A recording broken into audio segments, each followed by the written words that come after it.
You don't want to have that difficult conversation. And below you is a sea of anxiety, fear of a potential conflict.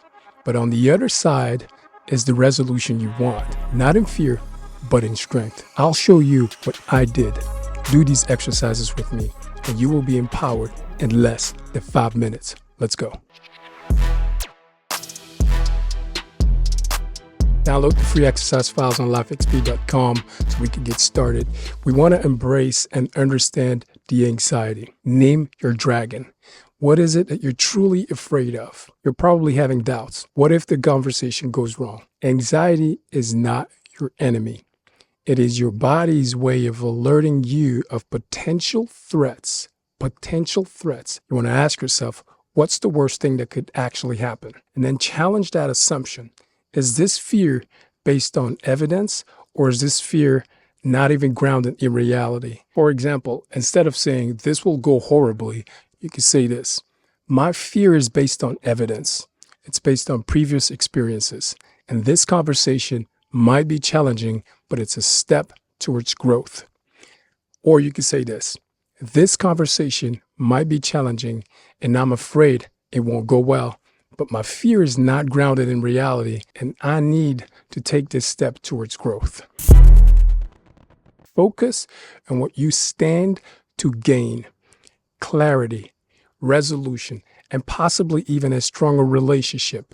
So when we redirect our thoughts, we go from potential losses to potential gains.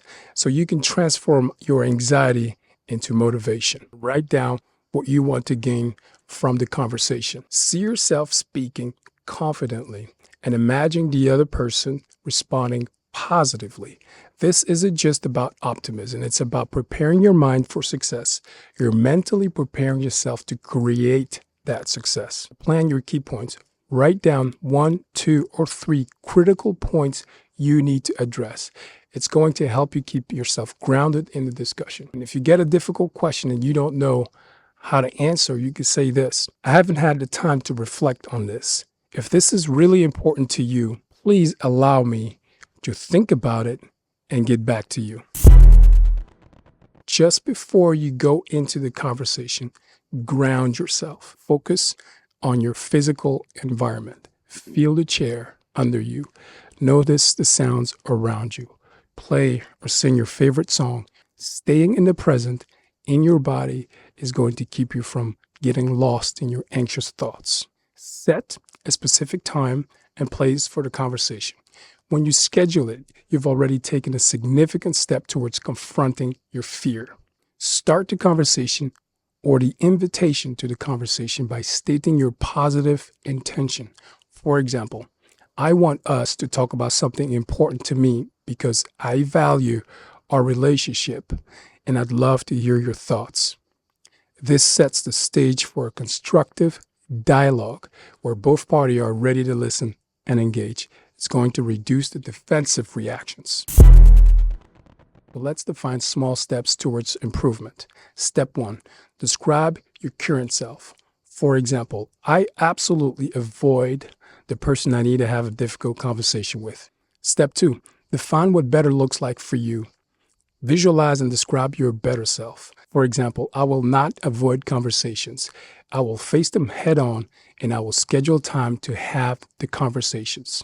Step 3, define 1 or 2 small actions that would allow you to go from your current self to your better self. Write that down in the intersection. For example, I will focus on what I will gain from a tough conversation, and I will visualize success. This isn't just about getting yourself to start a tough conversation. It's also about the transformation that occurs in you along the way. You've learned to name your fears, reframe your thoughts, visualize success, prepare with intent, and take a decisive action. Try this for yourself.